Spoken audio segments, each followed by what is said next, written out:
Hey folks, welcome back to my channel. This is Mike. I'd like to talk today about the collector's problem of upgrading, double dipping, a lot of us call it, with the decision to replace something that we've had for a while that may or may not be a good quality DVD or Blu-ray, whether or not to upgrade it, some people to 4K, and also whether or not to replace something with a Criterion Collection DVD or Blu-ray. And I think a lot of people have been especially wondering about this question during the month of November when we have the Barnes & Noble half price sale for Criterions and people who have access to the Barnes & Noble and all that sort of thing. So let me talk a little bit about some of the things that I've upgraded and the reasons why. I'm not sure if my habits and my decisions have any rhyme or reason. I don't know. I kind of do things on the fly sometimes and impulse buy, okay, which sometimes is not a bad thing. So let me just, when it comes to criteria, let me give some ground rules here. Now, I have a Barnes & Noble in my community, which I love to go to, and when they have the half price sale, or even if they don't, if it's something I want, and I go to my Barnes & Noble shelves, if they have both the DVD version of a film that I want and a Blu-ray sitting right next to each other, in this day and age, I tend to buy the Blu-ray, okay?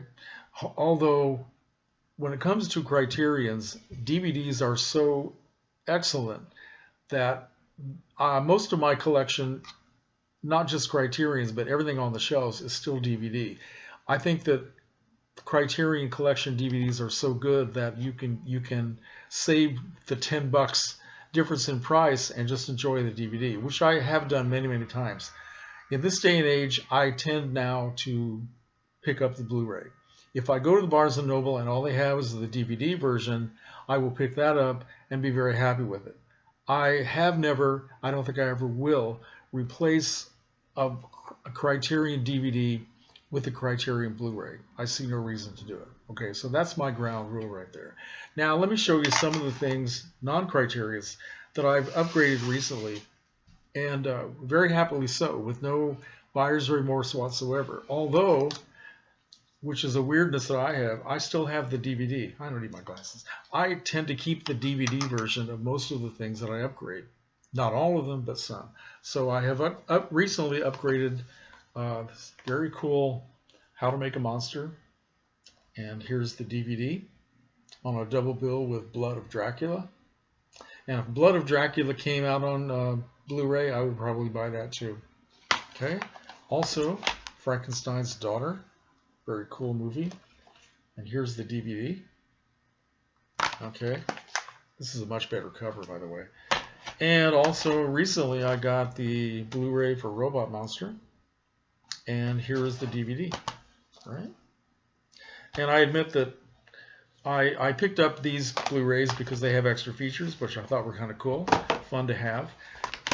But I just like the DVDs, and I'm going to keep them. So weirdness. And another thing that not so recently I picked up, I have this DVD box set, 2-disc set for Casablanca, which is one of my top favorite films. I would say my three number one films, which tie, three-way tie, Casablanca, Vertigo, and The Night of the Hunter. Okay, so I have this, had it for a long time, but I recently upgraded it to this really nice box set. So I'm very happy to have this, but I'm also happy to keep this. Go figure. I can't. So some of the things, other things that I've upgraded over the years that I'm happy about. This nice digibook all about Eve. Another one of my top 5 films. I love this movie so much. I found this at Barnes & Noble, Big Lots for $5. I was not going to pass it up. However, I already had 2 DVD versions, which I still have, and I have no intention of getting rid of them. And can't really explain why, but I'm not going to. And before that, I had a VHS copy that I bought, one of those nice clamshell releases. Remember those? Those are really attractive VHS boxes. Before that, I had a copy on VHS that I recorded off of television, which I watched thousands of times for years and years. And that's where I really got uh, completely involved and falling in love with All About Eve, and I'm very happy to have this. Okay, imagery is great on this.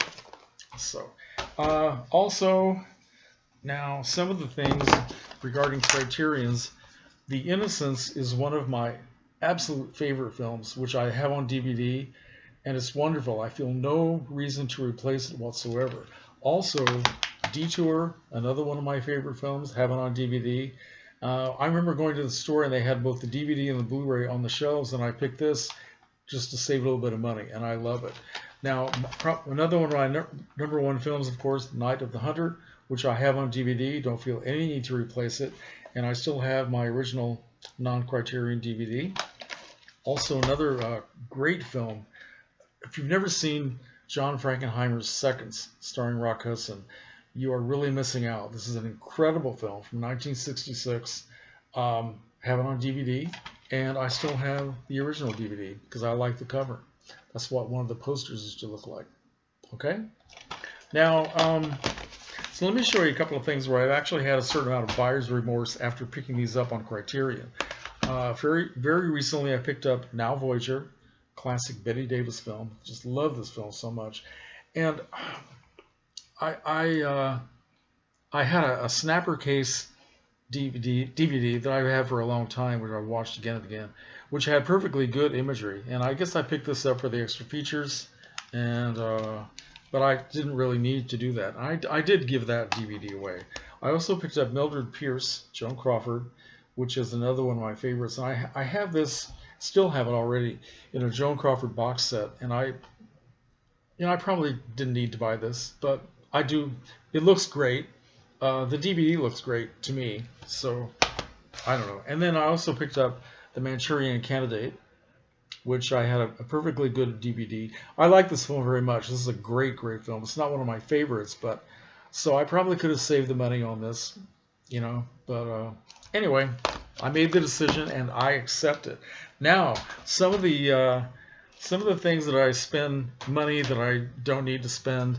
My number one collecting obsession has been for a long time the actress Barbara Steele, which I know a lot of you know who she is, or you don't really care about her. A lot of you share my enthusiasm, but I just love her. And my rule for Barbara Steele is that I basically pick up anything that has her name on it. Okay, so her most famous film, I've had this for years. This is from Image Entertainment, the Mario Bava collection, snapper case of Black Sunday. The Italian version of Black Sunday called The Mask of Satan, which was translated into English, okay? And this is a very good print. I also have this from the Mario Bava box, the first box, which is also a very good print. For some reason, I have these two bootlegs. This is the American version. It came out in 1961. And this is a very strange version that combines parts of the original Italian uncut version with things from the American version. It's very strange, but it's such a cool idea that I just can't get rid of it. So, and this is a Blu-ray of the American version, which is the one I watch most often, quite frankly, because I like the American version. A lot of people don't. And then finally, to show you how crazy I really am, years ago I actually bought this from Arrow Video. This is a nice little box set, Region B, which I can't play because I don't have a Region B player. And I've had this sitting around on the shelves for a very long time. So go figure, folks. I can't. But I may actually give this away or sell it. Or maybe I will get a Region B player. I could do that. Also, Barbara Steele, I have almost all of the Midnight Movies collection from MGM, which has a lot of the American International films, beach party films, horror films, and all that. And I've had this copy of The Pit and the Pendulum for quite a while.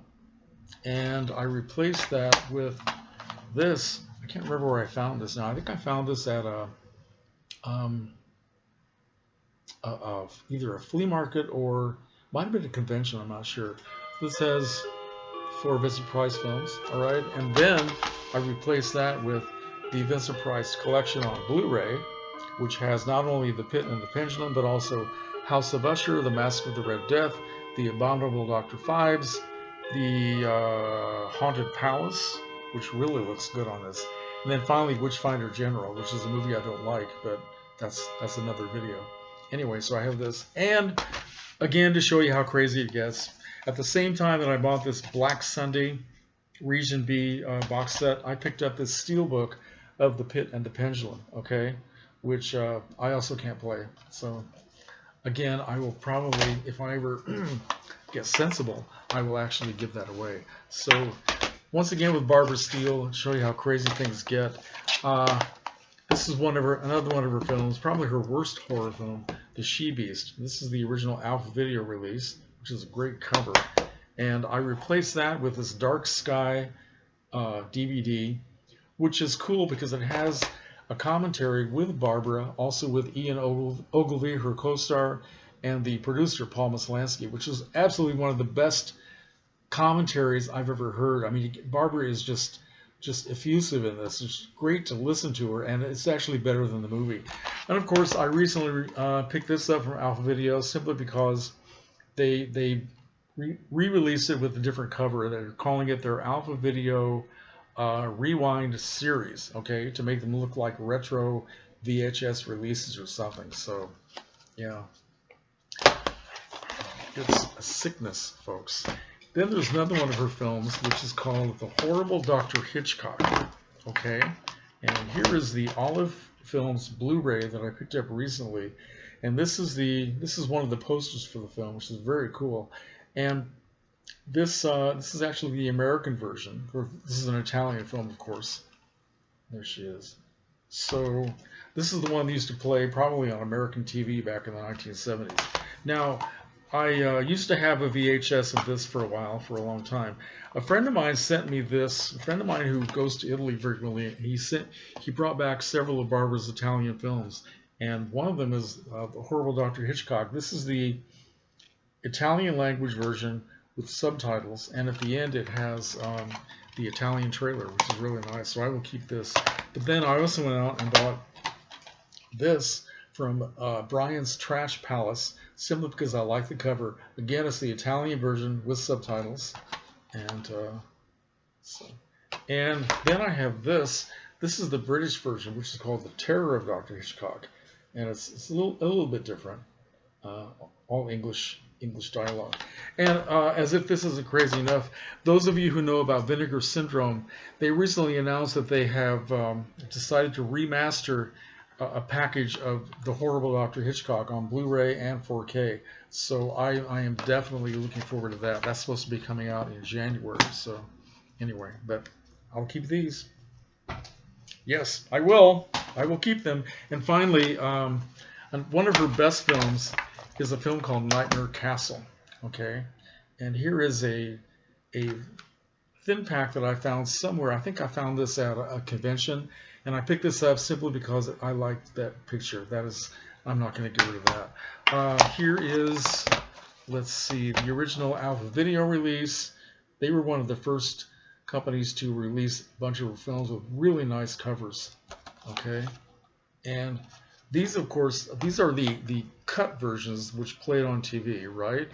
The uncut version was released a few years ago from Severin Films on this terrific DVD package, right, which includes not only the entire film, but also a great interview with Barbara where she talks about her entire career. It's wonderful, okay?